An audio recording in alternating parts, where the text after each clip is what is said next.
Oke, selamat malam teman-teman, Besti Cuans. Gimana kabarnya malam ini? Semoga teman-teman semua sehat-sehat. Udah musim liburan ya. Tapi jangan lupa buat tetap follow, juga lihat update-update dari Cuans. Nah, buat para ibu di luar sana, aku mau ucapin selamat hari ibu, baik yang bekerja maupun tidak bekerja, kalian semua ibu-ibu tangguh. Nah, untuk malam ini spesial live-nya itu membahas bagaimana menjadi ibu cerdas finansial. Nah, malam ini aku ada undang satu tamu. eh Beliau yang pastinya seorang ibu, tetapi beliau cukup sangat cerdas ya untuk mengelola keuangan. Oke, sekarang aku undang aja ya.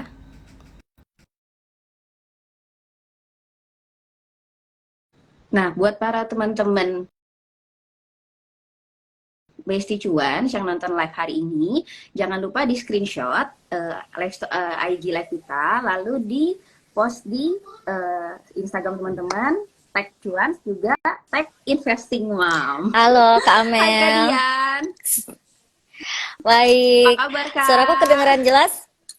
Iya, Selamat hari thank you. Ibu. Jelas. Selamat Hari Ibu juga ya buat semua ibu-ibu yang Iya, nonton dan online saat ini. betul. Betul. Nah, makanya hari ini Kak Dian, buat para besti cuan, juga teman-teman para ibu lainnya yang nonton hari ini diharapkan bisa belajar sedikit lah ya tentang bagaimana mengelola keuangan sebagai seorang Oke. ibu. Oke.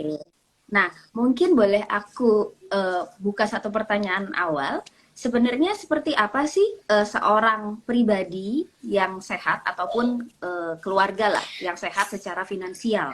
Itu Oke, seperti apa ya seorang Kak Dian? pribadi atau keluarga yang sehat finansial. Yang pertama, mungkin ya kita nggak akan hitung nih sebelum punya penghasilan aktifnya, karena itu kan berarti masih jadi tanggungan orang tua. Nah, berarti pas dikatakan sehat, artinya kita itu secara pribadi punya penghasilan secara aktif nih, Kak Amel. Jadi punya pemasukan rutin misalkan atau penghasilan apapun itu jenis pekerjaannya. Ada yang kerja jadi freelancer, ada yang kerja jadi entrepreneur, ada yang kerja jadi karyawan biasa gitu, nggak apa-apa seperti itu yang pertama. Terus yang kedua yaitu mereka punya pengeluaran yang lebih kecil daripada pemasukannya, jadi jangan kebalik.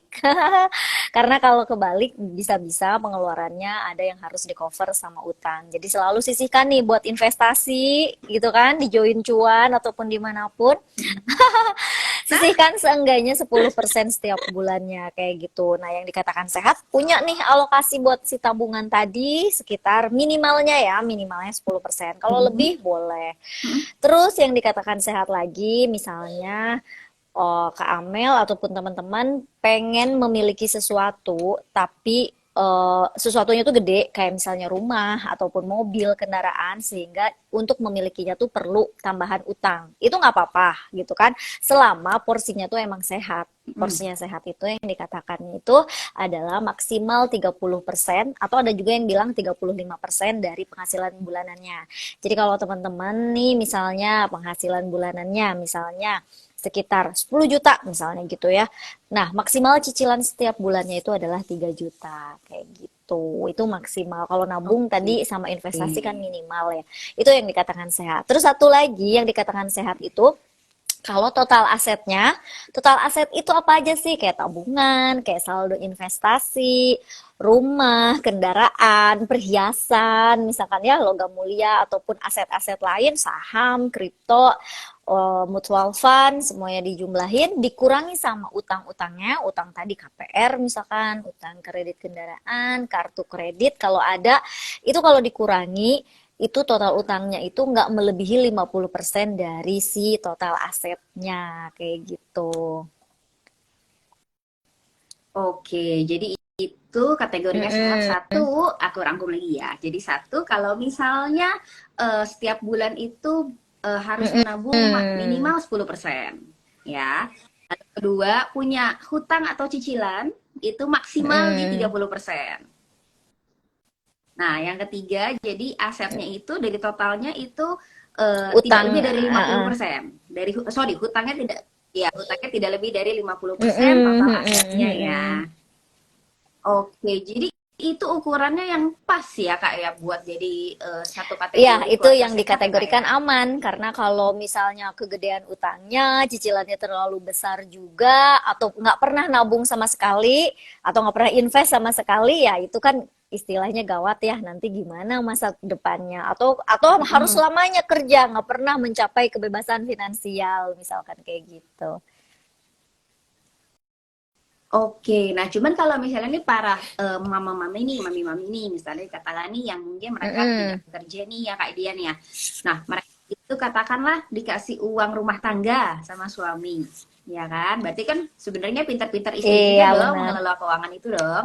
Nah, nah dari total yang dikasih sama Pak Su ini, misalnya katakan 10 juta. Nah, itu apakah eh, minimal-minimal juga Nah, 10% ini harus balik lagi disisihkan? tergantung kesepakatannya teman-teman nih sama pasangannya. Siapa yang mau ngelola aset yang gede ataupun tabungannya, Mm-mm. atau siapa yang mau ngelola uang operasionalnya. Nah, ini macam-macam, nggak ada yang benar maupun nggak ada yang Hmm. paling benar gitu, karena semuanya benar asalkan menurut kesepakatannya masing-masing. Ada yang dalam keluarga itu ya Kak Amel, istrinya tuh langsung dikasih bersih gitu. Oh ya udah, ini untuk uang kamu belanja, untuk uang kamu sehari-hari, ngurus anak dan juga masak misalkan kayak gitu. Atau ada juga yang si suami tuh ngasih langsung 100%, suami hanya disisihkan sedikit mungkin untuk uang transport sama makan siangnya dia, tapi yang ngelola investasi semua itu adalah istrinya. Jadi balik lagi, mandatnya atau bukan mandat ya, jadi KPI-nya apa nih sisa, Menteri Keuangannya itu KPI-nya apa ya? sampai mana? Sampai ngelola aset kah? Apakah hanya mengelola uang belanja aja? Kalau ngelola uang belanja aja dan kita yakin, oh oke, tabungan kita udah di manage nih sama pasangan kita. Kita nabung sifatnya sunnah gitu ya. Istilahnya sunnah, nice to have. Oke, Oke. nabung bagus, tapi itu bukan kewajiban kita. Tapi kalau misalkan kita udah dimandatkan 100% untuk ngelola semuanya, maka nabung dan investasi itu sesuatu yang wajib kita kelola. Jadi sebagai ibu atau sebagai istri mungkin kita perlu banget melek bukan cuma keuangan tapi juga melek investasinya kayak gitu. Oke. Nah, berarti nih misalnya nih Kak Dian nih, eh, misalnya katakanlah si Pak Su ini Mm-mm. percayalah sama kita ya, Dihibahkan lah, oke. dihibahkanlah Mm-mm. semuanya kita. Nah, beliau percaya ke kita nih karena mereka memandang kita itu cukup bijak lah Mm-mm. untuk mengelola keuangan. Nah, Benar, berarti kan benar. bolanya ada di kita ya Kak Dian ya, Mm-mm. termasuk dana pendidikan. Nah, eh, Mm-mm.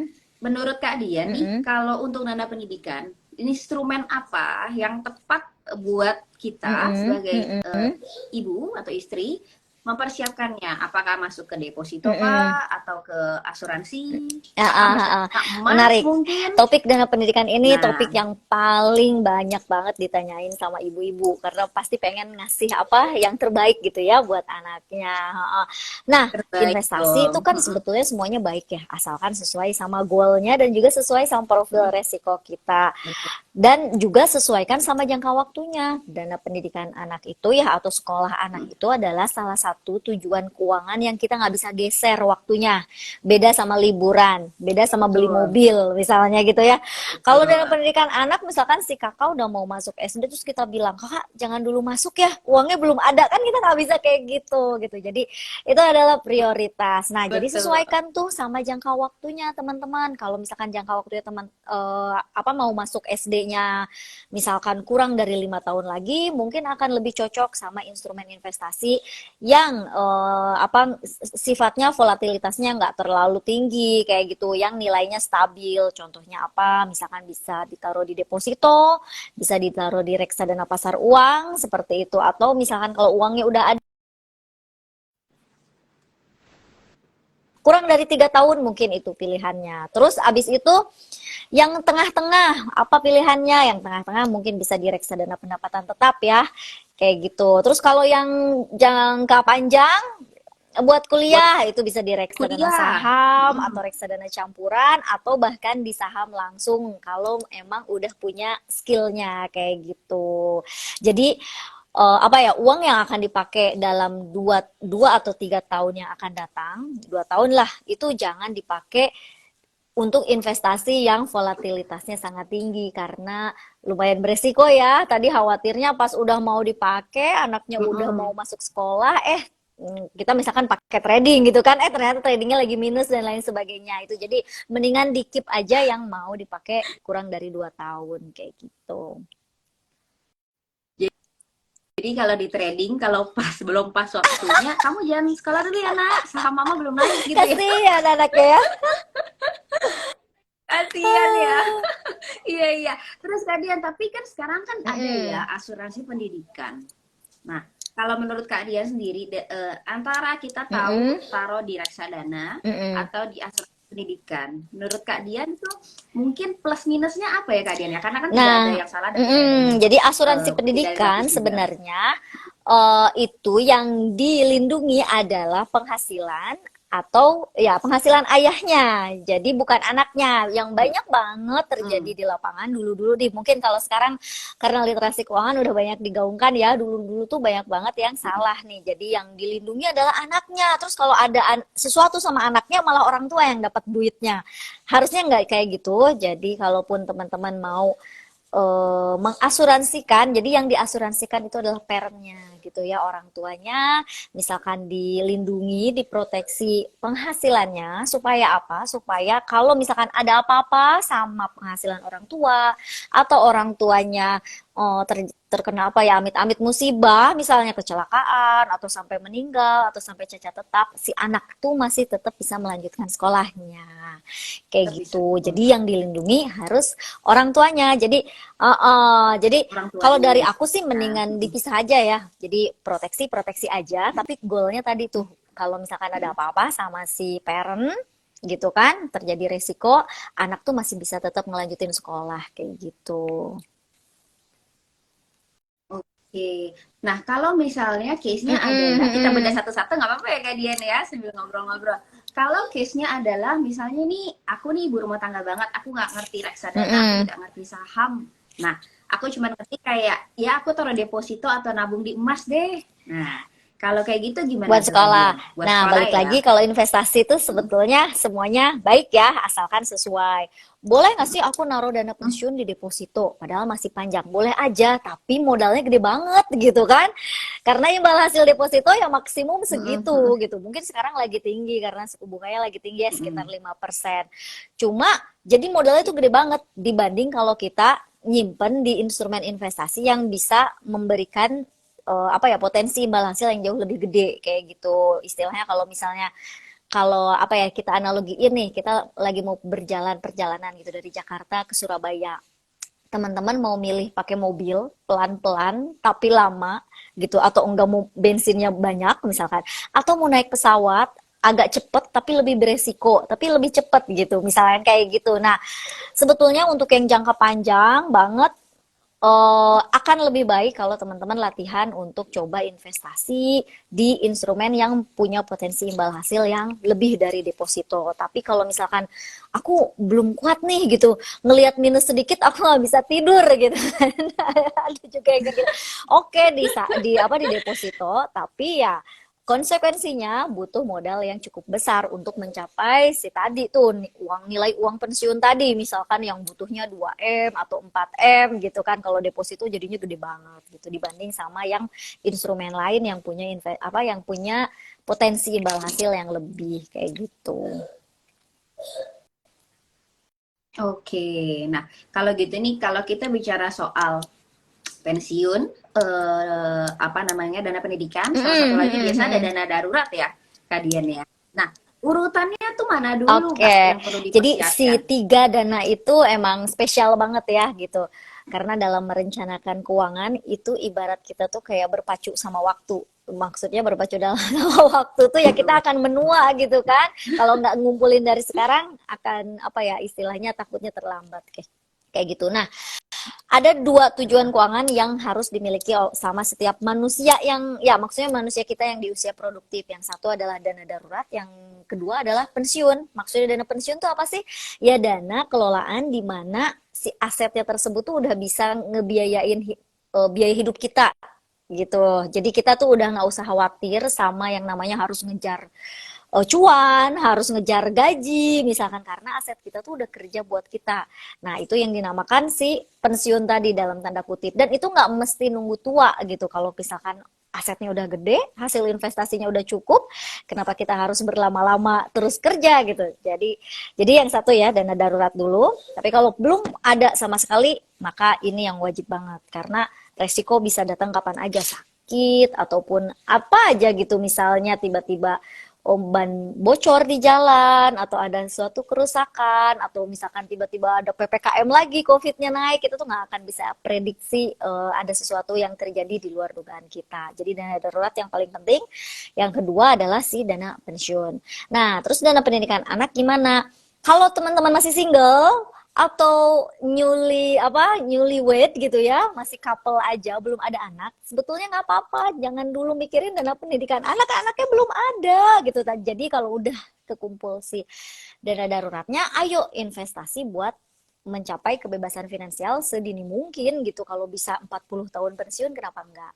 Kayak gitu. Nah, tapi kalau udah ada anak nih, udah Betul. mulai hamil misalkan, itu udah mulai tuh argonya udah jalan buat si dana pendidikan anak. Jadi kalau belum ada anak, masih single, dana daruratnya udah ada, mendingan invest aja buat si mencapai kebebasan finansial itu. Tapi once sudah ada anak, nggak apa-apa jadi berubah gitu, karena tujuan keuangan seseorang tuh bisa berubah setiap tahun ya, karena tergantung kondisinya. Oh, yang tahun lalu belum Betul. merit, sekarang udah merit, tahun lalu belum ada anak, sekarang udah ada anak.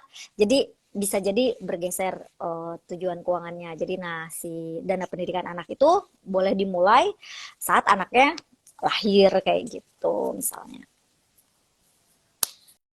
Dulu. Jadi pertama dana Mm-mm. darurat dulu kita siapin. Kalau udah ada anak kita Mm-mm. persiapin dana pendidikan. Tapi kalau Iya, belum pensiun dulu. istilahnya Kita dana pensiun dulu buat ya bebas siapinnya. finansial lah gitu. Jadi nggak harus menunggu tua teman-teman. Tapi kalau kita terlambat, misalkan terlambat ngumpulinnya, bisa-bisa kita kerja terus sampai tua gitu. Iya, benar benar benar benar. By the way, Kak Dian, sebelum kita lanjut, aku mau kasih tahu dulu buat teman-teman Besti Cuans nih dan teman-teman mungkin dari followers Kak Dian yang lagi nonton live IG ini, jangan lupa follow IG Join Cuans juga. Lalu teman-teman bisa dapat Cuans Coin senilai 300.000 untuk 3 orang. Caranya gampang banget, tinggal screenshot live IG ini, lalu post di story teman-teman. Jangan lupa tag Cuan sama tag Investing Mom. Oke, terus Kak Dian, sebelumnya nih aku mungkin Mm-mm. agak rewind dulu nih. Boleh tahu nggak background Kak Dian ini nih sebagai ibu rumah tangga juga Iya, invest ya Kak Dian jadi ya? sebetulnya dari tahun 2008 ya, 2019, bukan 2018, 2019.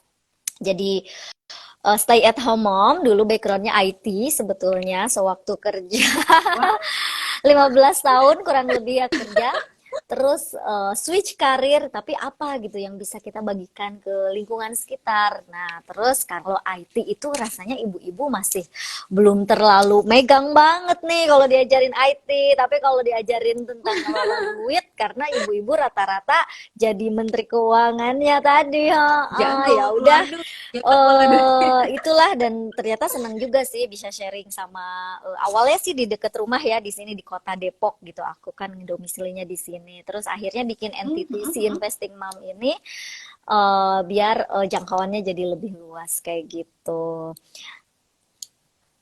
Oke.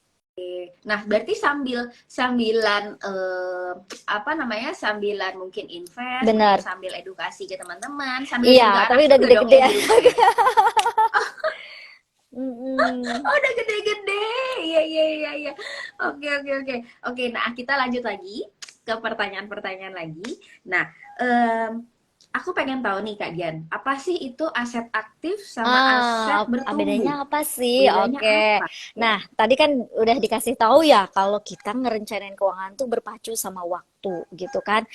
Dan kita tuh bagi dua nih. betul. Kenapa berpacu dalam waktu? Karena kita nggak akan selamanya dalam kondisi prima seperti ini, dalam kondisi produktif punya penghasilan seperti ini. Ada masanya mungkin kita nanti kesehatannya turun, habis itu ya apa, semua semua fisik kita jadi Betul. nurun, atau istilahnya kita emang ada saatnya kita pengen istirahat kayak gitu, atau yang dinamakan sama Betul. Dan mm-mm, titik yang jenuh dinamakan juga sama ya Kak Dian ya. pensiun. Nah, kita bagi dua ya secara stage kita. Ada usia produktif, ada usia non produktif atau kita udah harapannya udah bisa mencapai kebebasan finansial tadi.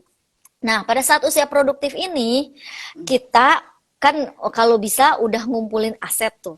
Nah, udah ngumpulin aset sampai jangka waktu target kita pengen kita pensiun. Misalnya kita pengen pensiun usia 45 kayak gitu kan. Contohnya nggak usah usia 55 seperti normalnya pemerintah ya.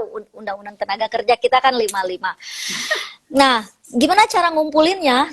Ultimate goal kita kayak gitu ya, pengen apa? Pengen mencapai kebebasan finansial di usia 45. Nah, gimana kita cara mendapatkan atau meraih goal tersebut? Ya kita ngumpulin aset yang asetnya tuh bertumbuh sampai dengan nanti tuh si usia 45 tahun. Jadi misalkan aku contohnya usianya 35 misalkan gitu atau 30 tahun.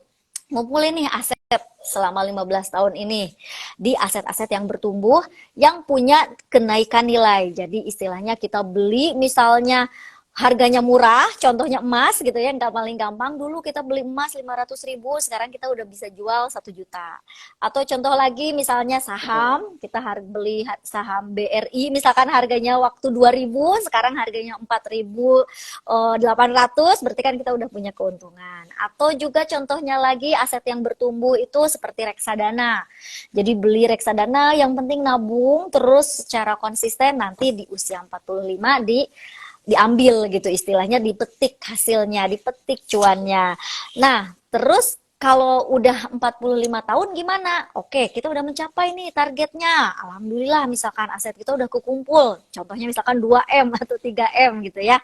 Nah, simpanlah aset kita tersebut di switch nih, karena kita udah kepengen nggak kerja lagi, di switch ke aset produktif ya. Jadi dari aset yang bertumbuh tadi ya supaya dapat kenaikan nilai, di switch ke aset produktif supaya kita bisa menikmati pasif income-nya gitu, atau apa ya namanya ya, hasilnya lah, kita bisa menikmati hasilnya. Apa aja sih aset produktif?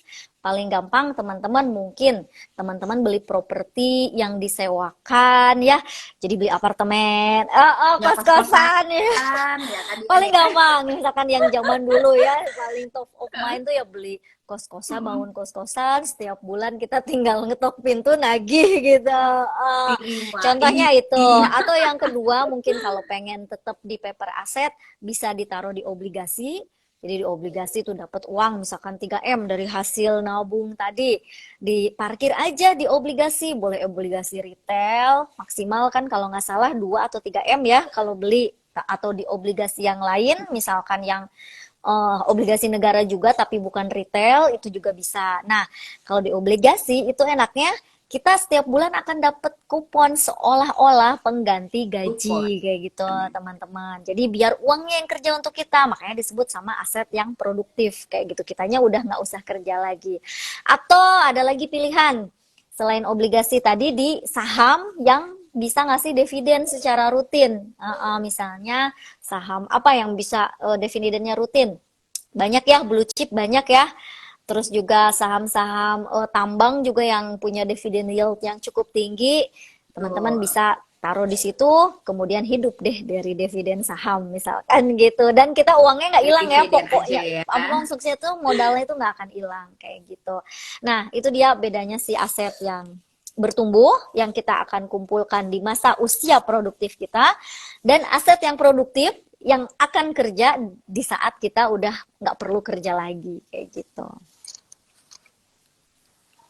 Oke, nah kalau misalnya buat Mm-mm. ibu-ibu nih, balik lagi nih, si ibu-ibu ini di dikasih semuanya lagi nih Mm-mm. sama si bapaknya. Nah, berarti mungkin ibu-ibu zaman sekarang mungkin akan baiknya tuh taruhnya di mana nih Kak? Kan ini Iya, kan berarti kalau masih misalkan aset seangkatan bertumbuh ya kita ya, tadian ya.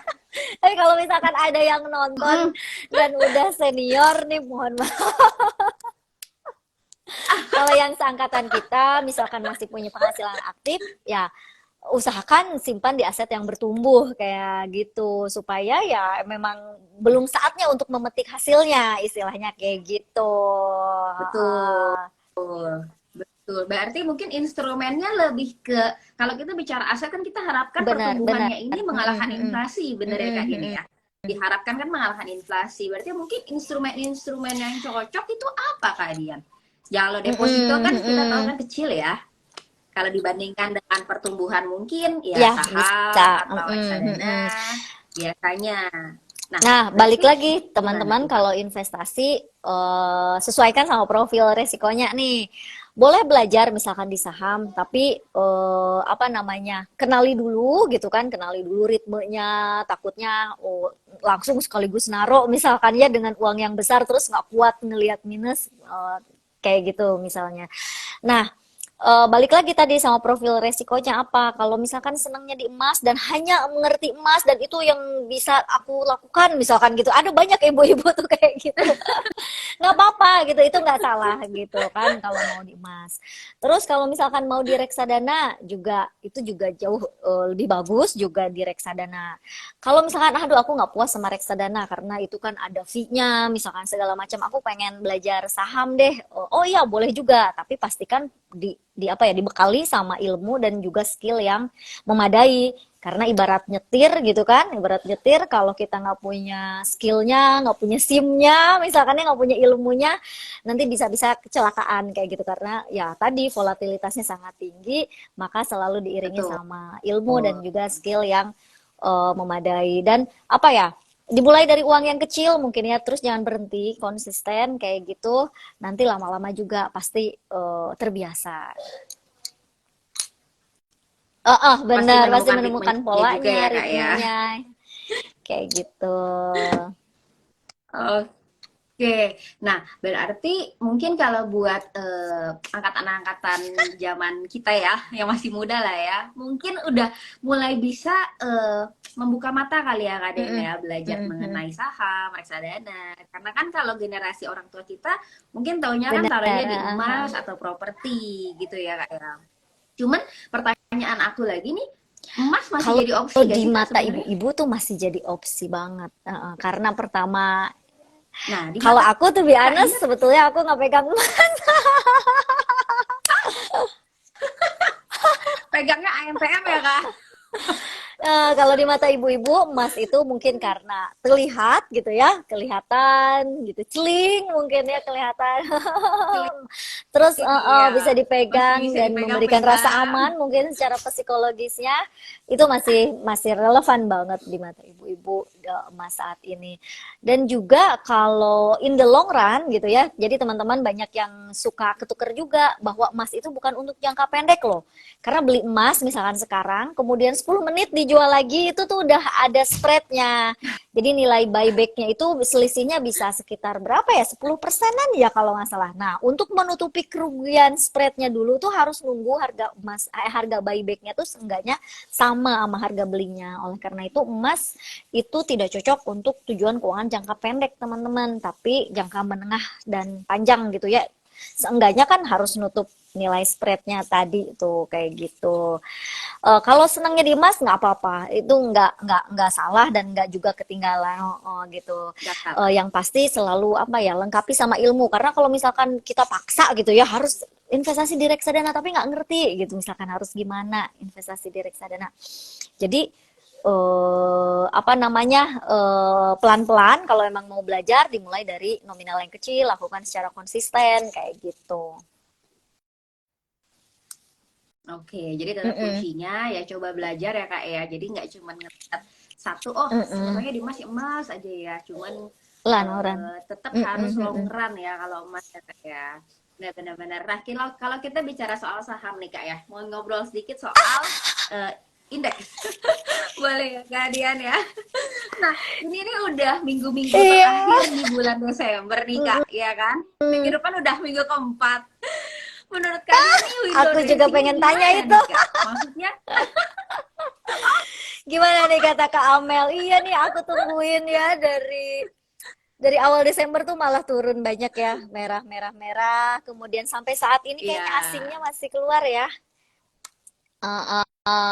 Jadi betul, betul, iya betul. nih, kalau misalkan kelihatannya ya, kalau misalkan kita masih punya waktu sekitar berapa hari lagi? 1 minggu lagi ya?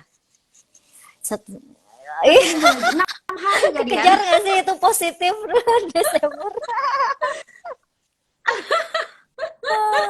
Jadi kan aku ada lihat-lihat nih di Instagram Investing Mom ya kan. Ngelihat nih bulan Desember kira-kira nih DSG ditutup hijau atau merah nih Oke, kalian ya. teman-teman. Jadi, apakah ini anomali setelah 21 tahun di bulan Desember itu IHSG selalu ditutup hijau. Dulu tahun 2000 ya, pas 2000 itu negatif. Nah, apakah mungkin tahun ini juga negatif? Nggak ada yang tahu. Nggak ada yang tahu. Ada yang tahu ya. Iya benar-benar benar. Ya, kita harapkan sih memang semuanya bisa menuai cuan lah Mm-mm. ya di bulan-bulan dancing ini. Aduh. Oke. Terus Kak Dian, aku mau ngobrol-ngobrol dikit nih tentang keseharian Kak Dian nih. Gimana sih Kak Dian tuh menyeimbangkan antara working life sama kehidupan keluarga? Jadi kan Kak Dian kan tetap harus bagi waktu Mm-mm. dengan anak-anak. Selagi Kak Dian juga kan sibuk bikin konten. Nah, itu Nah, nyeimbanginnya gimana tuh Kak Dian? karena anak saya udah pada gede-gede, sebetulnya udah sekolah gitu ya, udah sekolah, jadi dipakailah waktu nunggu mereka sekolah itu untuk mengerjakan sesuatu yang kita sukai kayak gitu teman-teman. Jadi pas jadi ibu tuh banyak banget yang kehilangan identitas gitu kan, kehilangan identitas, terus kemudian apalagi misalkan pindah jadi stay at home mom yang tadinya kerja, terus sekarang jadi harus di rumah. Bahkan kalau datang ke sekolah anak, misalkan orang tuh nggak manggil nama kita, tapi manggil nama anaknya, ya kan? Jadi mamanya siapa gitu, udah hilang Iya, identitas kita. iya Nah, supaya betul. kita nggak hilang identitas, maka sebaiknya kita masih bisa tetap berkarya walaupun dikerjakan dari rumah, teman-teman, supaya nggak stres juga nih kalau misalkan circle-nya dapur, anak, beres-beres gitu ya. Jadi apa ya, temukan sesuatu yang memang kita tuh senang buat melakukannya kayak gitu. Kalau memang senangnya trading sambil bikin konten, nggak apa-apa karena itu apa ya, ya bisa dikerjakan dari rumah. Terus kemudian juga di saat jam-jam tertentu bisa sambil apa memperhatikan anak juga, misalkan memperhatikan keluarga juga. Menurut saya itu sih kayak gitu. Jadi kalau aku ya pas jam mereka sekolah digunakan banget buat ngelakuin apa ya istilahnya aktualisasi diri ini. Mm-mm. Kerjaan lah ya Kak ya. Sebelum pas di jam mereka sekolah ya full Mm-mm. time kerja jadinya ya. Sampai Iya. mereka pulang baru jadi ibu rumah tangga lagi. Iya iya iya iya. Terus kalian kalau gitu nih, kalau misalnya nih ada teman-teman yang nanya, katakanlah misalnya jadi sebagai seorang ibu rumah tangga aja, mungkin baiknya mulai dari apa dulu Kak investnya, yang benar-benar teman-teman Oke. biar pada ngerti untuk Nah, aku pasti akan penerapannya. tanya nih, dana daruratnya udah ada belum? Kayak gitu. Kalau belum ada, oke yuk taruh dulu di dana darurat, buat dana darurat. Nah, dana darurat sendiri itu opsinya ada 4, teman-teman ya. Boleh ditaruh di deposito, tadi ya sebagian. Kemudian ada yang ditaruh di tabungan biasa yang bisa diambil, jadi pas lagi darurat banget di tengah jalan, ya kita masih bisa ambil. Terus yang ketiga di reksadana pasar uang. Dan yang keempat, sebagian ditaruh di emas. Nah, ini buat si opsi dana darurat tadi. Kalau aku sendiri di mana? Aku sendiri di deposito doang, ya deposito sama tabungan sedikit. Terus abis itu eh, sesuaikan sama tujuan keuangannya tadi. Kalau misalkan buat pensiun, misalkan ya buat mencapai tujuan apa kebebasan finansial atau buat dana pendidikan anak gitu yang masih jauh banget, boleh banget buat belajar di instrumen lain yang lebih agresif gitu kan, misalnya mau di saham silahkan, tapi ya barengi sama ilmunya tadi, mungkin bisa join ini nih, join cuan. Nah saya sekaligus Join saya juga pengen cuan. tanya nih buat teman-teman investing mah, mungkin ada yang penasaran join cuan itu apa sih, apakah media edukasi atau community atau platform buat jual beli. Oke, jadi sharing juga nih Mm-mm. buat teman-teman dari Investing Mom yang belum tahu Join Cuans. Jadi Join Cuans itu tuh satu aplikasi yang bisa teman-teman download. Jangan lupa download ya di App Store. Jadi aplikasi ini social investec di mana teman-teman bisa dapat informasi mengenai saham, mengenai berita-berita yang terjadilah di reksadana, saham. Nah, di sana Hmm. juga ada komunitas Kak Dian, di mana teman-teman bisa join komunitasnya. Gitu. Nah, nanti biasanya di komunitas-komunitas itu teman-teman bisa lihat, mungkin ada yang suggest, biasa misalnya harian Mm-mm. ada Mm-mm. BBCA atau apapun itu, Ah. isinya informasi lah Kak Dian. Jadi buat teman-teman dari investing mah mungkin yang mau mulai start buat belajar investasi, mungkin bisa Mm-mm. download Join Cuans juga. Jadi bisa Ya. dapat kurang lebih arahannya lah gitu. Jadi Bisa dapat informasi update juga. ya, update, terus kemudian edukasi juga ya, dan ini ya community buat saling support ya. Betul. Yo, Iya, iya, bener. Karena saat kalau kita ISG tanpa merah. komunitas itu kayak rasanya udah pengen menyerah. Bukan kayak gitu, tapi ya ada yang saling menyemangati aja gitu kan. Kita nggak apa ya, maksudnya nggak berat sendirian gitu, tapi bareng-bareng. Betul. Di aplikasi yang JoinShares juga Hmm, bisa trading virtual Kak Dian. Jadi buat teman-teman ibu-ibu yang belum pernah trading, mungkin pengen coba-coba nih, cuman kan takut nih, ya kan, baru mau mulai oke. belajar, itu kita juga Nah, bisa. kalau koinnya ini buat apa? Cuan Gitu. koin bisa dipakai buat apa sih? Nanti mungkin buat teman-teman yang dapat hadiah 300.000 ini. Oke, cuan ini bisa dipakai buat apa penukaran kalau misalnya mau join komunitas Hmm. juga bisa. Gitu. Karena kan ada yang premium, ada yang tidak. Hmm. Gitu Kak Dian. Oke, by the way, thank you banget loh buat kalian yang udah luangin waktunya Oke, buat malam nih aku juga ada ini. yang pengen tanya ini. Kalau misalnya ibu-ibu pengen memulai trading, harus gimana nih menurut Kak Amel nih? Mm-mm. Oh, kalau menurut aku pribadi, Mm-mm. karena aku juga trading ya Kak Dian ya. Jadi awalnya juga ya kerja sih, cuman nggak trading. Kebetulan aku juga punya anak. Jadi aku mulainya pertama aku cari informasi juga mengenai yang pasti belajar lah, belajar soal tradingnya. Gimana? Karena kalau misalnya trading tanpa informasi Buta ya? ataupun bekal itu Heeh. kayaknya sih agak susah ya Buta kalian ya. banget. Buta banget karena kan memang itu kan Mm-mm. sesuatu yang Mm-mm. sangat berbeda ya, bukan bisnis, bukan hubungan Mm-mm. apapun itu, hubungan kerja Mm-mm. kan beda ya kalau trading ya. Memang antara profil resiko kita seberapa ikhlas Wah. kehilangan uang gitu. Jadi paling ya kalau aku sih pribadi, kalau buat teman-teman ibu-ibu yang mau mulai trading mungkin bisa diawali dengan saham-saham yang Mm. blue Mm. chip dulu aja kali Mm. ya, yang aman ya, biar nggak dar geder juga gitu. Karena kan kadang kan ibu-ibu kayak cuman kayak contoh misalnya saham Mm. BBCA, kan Mm. ibu-ibu familiar banget ya sama saham BBCA, sama bank BCA-nya. Mungkin dari situ bisa mulai sedikit, oh ya udah beli saham BCA, setidaknya ada rasa aman lah di Mm. hati kita. Kalau dari aku pribadi sih Mhm. mulainya Terus dari dimulai itu dari Kak. nominal kecil dulu mungkin ya, yang tadi yang kita bisa rela hilang Betul. uangnya itu. Nah, Karena yang namanya investasi nah maupun itu trading, teman-teman pasti mengandung resiko ya. Mhm. betul. Mhm. Dan harus uang Mhm. dingin Mhm. gak Dian? Mhm. Kalau misalnya uangnya dari, ini buat bayar uang sekolah, ya udah saya tradingin dulu deh, Berbahaya hadiah ya. receh. Wah itu juga bahaya ya. Iya, jadi yang pasti harus nominal kecil dan uang dingin lah yang Oke. kita Nah, siap mungkin buat. aku juga sedikit Jadi tanya nih, nggak apa-apa ya, Kak.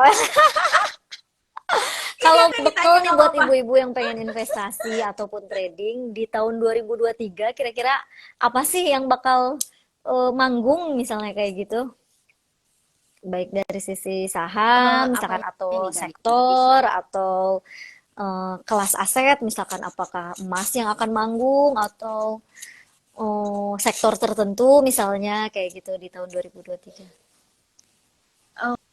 Oke, mungkin kalau dari sisi saham, kalau katanya lah ya, aku cari-cari informasi juga, katanya mungkin IHSG Sideways masih ini akan ya. ya kurang lebih masih seperti Hmm. inilah, sideways ya sampai 2023. Balik lagi, kalau saya Hmm. pribadi ya memang lebih senang taruh di saham selama ya uangnya uang dingin dan kita taruhnya di tempat tepat, seperti mungkin kayak saham-saham blue chip yang aman-aman gitu loh. Karena katakanlah ambil contoh saham BBCA. Nah, dia dalam 5 tahun ke depan pun walaupun IHSG seperti Ah, ini, iya pasti ya, masih akan profit. betul. Oke. Gitu. Tetap balik lagi sih, aku pilihan pertama tetap di saham sih kalau menurut aku pribadi ya. Karena apa? pasti akan tetap ada momennya di mana kita bisa mengambil cuan Ya, di saham. gitu di saham ya. Nah yang kedua mungkin reksadana Hmm. sih kalian, reksadana. Baru Hmm. ketiga obligasi gitu. Jadi buat para ibu-ibu yang mungkin mau belajar-belajar sedikit-sedikit, tetap aku bilang sih mungkin belajar di saham dulu, baru nanti spread ke reksadana, baru ke obligasi. Oke, Gitu sih semoga Kak Dian. makin membaik ya, ya SG. Iya dong, aduh harus dong. Oke oke. By the way, thank you banget Kak Sama-sama Dian Kak buat malam Amel. ini. Udah udah join di IG live kita. Thank you banget buat teman-teman yang udah join hari ini. Jangan lupa yang tadi udah screenshot mungkin post di story masing-masing. Jangan lupa tag Cuan sama Oke, Investing Mom juga. Oke, thank you banget Kak Dian. Selamat hari Ibu buat sama-sama Kak teman-teman semuanya. Amel. Oke, Malam. selamat malam Kak Dian.